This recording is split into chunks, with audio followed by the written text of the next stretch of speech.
12 साला मकशूफ कमाल जिलानी जिन्होंने ख्वाब रखा है अब हर बच्चा तालीम हासिल कर पाएगा। इन्होंने एक ऐसी एप्लीकेशन मुतारिफ करवाई है जिससे मुस्तहिक और गरीब बच्चे फ्री में तालीम हासिल कर पाएंगे। मेरी एप्लीकेशन का नेम स्कॉलर बूस्ट है। एज लिमिट कोई भी नहीं है। स्कूल, कॉलेजेस, यूनिवर्सिटीज जहाँ तक एजुकेशन उनको कंटिन्यू करनी है हम उनको रिक्वायर करेंगे। मकशूफ, ये बताइएगा कि जो आपने एप्लीकेशन तैयार की है उसका क्या मकसद है, क्या विज़न है और किस तरीके से ये एप्लीकेशन काम करेगी?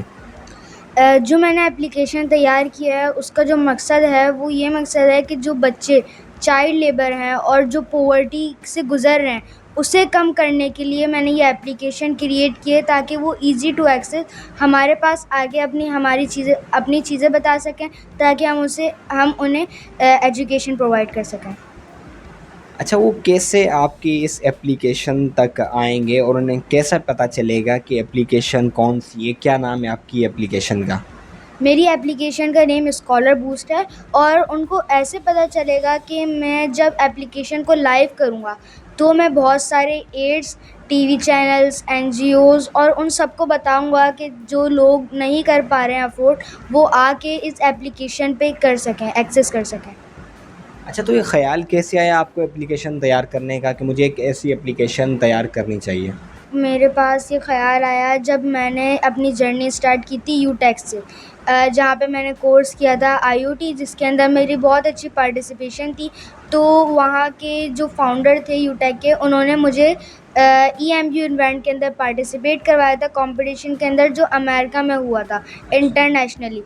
तो उसके अंदर अमेरिका के जो प्रोफेसर्स थे उन्होंने बोला कि आपको एक रिसर्च करनी है पाकिस्तान के अंदर जिसकी प्रॉब्लम जो है वो बहुत ज़्यादा कॉमन है और लोग उस पे वर्क नहीं कर रहे हैं। तो फिर मैंने एजुकेशन को चूज़ किया और उसके अंदर रिसर्च की बहुत सारी, फिर उसके बाद मैंने स्कॉलर बूस्ट को तैयार किया था। जो आपने स्कॉलर बूट के नाम से जो एक एप्लीकेशन तैयार की है, तो उसमें कैसे रजिस्टर्ड होंगे बच्चे और कौन-कौन सी एज के बच्चे उसमें रजिस्टर्ड हो सकते हैं वैसे? एज लिमिट कोई भी नहीं है, वो कोई भी आके उसे एक्सेस कर सकता है और अगर कोई रजिस्ट्रेशन करवाना चाहता है तो वो हमारी एप्लीकेशन को ओपन करेगा, अपनी थोड़ी सी डिटेल्स देगा ताकि वो एप्लीकेशन तक जा सके। फिर जो डोनर होगा या रेप्लिकेंट होगा वो अपनी एप्लीकेशन जमा करवा सकता है, अगर एप्लीकेंट है, या डोनर होगा तो वो डोनेट कर सकता है।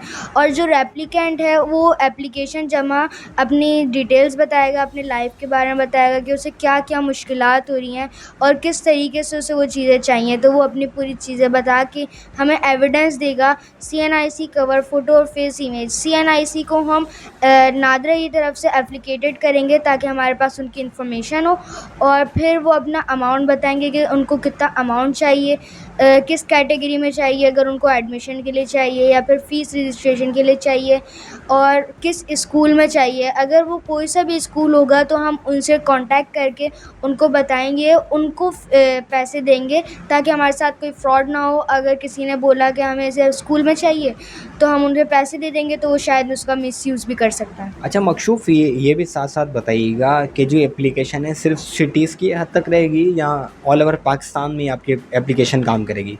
अभी रिसेंटली हम जब इसे लॉन्च करेंगे तो ये कराची तक करेंगे, फिर अपडेट्स के बाद इसे पाकिस्तान में भी लेकर आएंगे, फिर और अपडेट्स के बाद जब इसकी बहुत ज़्यादा पॉपुलैरिटी हो जाएगी और बहुत ज़्यादा नीडी होगी तो ये सब के लिए, तो हम इसे ऑल ओवर द वर्ल्ड भी करेंगे। अच्छा, ये बताइएगा साथ-साथ जो आपने एप्लीकेशन मुतारिफ़ करवाई है और इसमें सिर्फ़ और सिर्फ़ यूनिवर्सिटी लेवल के या स्कूल लेवल के, कॉलेज लेवल, कौन-कौन से बच्चे अप्लाई कर सकेंगे इसमें? इस एप्लीकेशन के अंदर स्कूल, कॉलेजेस, यूनिवर्सिटीज़ उनको जितनी भी जहाँ तक एजुकेशन उनको कंटिन्यू करनी है, परस्यू करनी है तो हम उनको, उसकी एज लिमिट कोई नहीं है, हम उनको रिक्वायर करेंगे। वैसे ये सारी चीज़ें आपने कहाँ से सीखी, आपको किसने सिखाई? ये मैंने एनईडी के अंदर, जैसे मैं पढ़ाता हूँ वहाँ पे यूटेक इंस्टीट्यूट के अंदर मैं एज अ जूनियर इंस्ट्रक्टर और सीनियर एम्बेसडर हूँ, जहाँ पे मैं अपने टीचर्स के साथ 7 टू अबव ईयर्स के जितने भी बच्चे हैं उनको मैं गाइड करता हूँ और पढ़ाता हूँ। तो वहाँ कैसे आप मैनेज करते हैं उन बच्चों को? आप भी उनकी तरह बच्चे हैं, तो किस तरीके से उनका रवैया होता है, किस तरीके से आप मैनेज करते हैं उनको? मेरे साथ 2-3 और भी मेरे एम्बेसडर्स होते हैं और इंस्ट्रक्टर होते हैं, जिनके साथ हम ऑल ओवर द क्लास को हम हैंडल कर रहे होते हैं, और मैंने वो सारी चीज़ें सीखी हुई हैं जो उनको सिखाई जा रही हैं। तो कोई एरर्स होते हैं या इश्यूज़ होते हैं तो हम उन्हें गाइड कर देते हैं।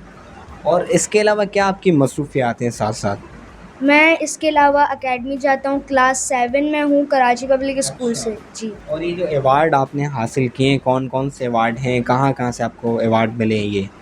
मैंने ये अवार्ड्स फर्स्टली मैंने EMU इवेंट के अंदर ही जहाँ से एप्लीकेशन क्रिएट की थी, वहीं पे ही मैंने 3rd पोजीशन हासिल की थी, जो और इंटरनेशनली था। फिर उसके बाद मैं क्वालिफ़ाई हो गया था एशिया के लिए।